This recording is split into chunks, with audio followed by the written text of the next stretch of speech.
আসসালামু আলাইকুম রহমতুল্লাহি ওবরাকাতু নাহমাদুহু ওয়া নুসাল্লি আলা রাসূলিল কারীম আম্মা বাদ আউযু বিল্লাহি মিনাশ শাইতানির রাজীম বিসমিল্লাহির রহমানির রহিম। সম্মানিত দিনী ভাই বোনেরা, সম্মানিত ভিউয়ার্স, আশা করি আপনারা সবাই ভালো আছেন। আলহামদুলিল্লাহর অশেষ মেহেরবানিতে দয়াতে আমি অনেক ভালো আছি।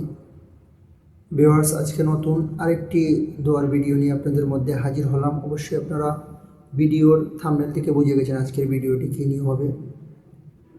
আপনাদের কাছে আমার একটাই অনুরোধ, যারা এখনও আমার ছোট্ট চ্যানেলটি সাবস্ক্রাইব করে নিয়ে দয়া করে আমার চ্যানেলটি সাবস্ক্রাইব করে দেবেন।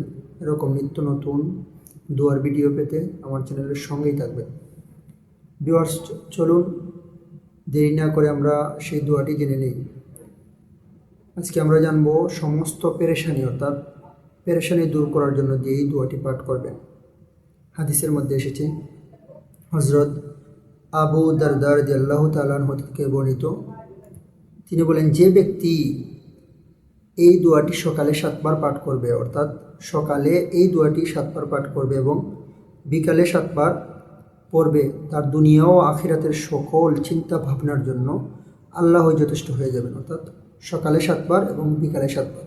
সকালে বলতে ফজরের পরে, বিকাল বলতে আপনার মাগরিবের পরে বা আসরের পরে, এই দুই টাইমে পাঠ করতে পারেন।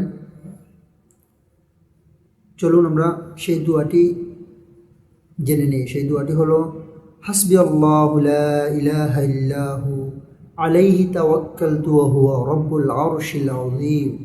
হাসবি আল্লাহু লা ইলাহা ইল্লাহু আলাইহি তাওয়াক্কালতু ওয়া হুয়া রাব্বুল আরশিল আযীম। হাসবি আল্লাহু লা ইলাহা ইল্লাহু আলাইহি তাওয়াক্কালতু ওয়া হুয়া রাব্বুল আরশিল আযীম। এর অর্থ হলো, আল্লাহই আমার জন্য যথেষ্ট, অর্থাৎ আল্লাহ আমার জন্য যথেষ্ট। তিনি ছাড়া ইবাদতের উপযুক্ত কোনো মালিক নেই, অর্থাৎ কোনো রব নেই। আমি তার উপরই ভরসা করি, অর্থাৎ আমি আল্লাহর উপরই ভরসা করি, আর তিনি মহান আরশের মালিক। আল্লাহ হচ্ছে আরশের মালিক। এই দোয়াটির অর্থ হচ্ছে এমন। অর্থাৎ এই দোয়াটি যদি আপনি সকালে 7 বার এবং বিকালে 7 বার পাঠ করেন, আল্লাহ পাক রব্বুল আলামিন দুনিয়া ও আখিরাতের সমস্ত পেরেশানি সব কিছু আপনার দূর করে দেবেন ইনশাআল্লাহ।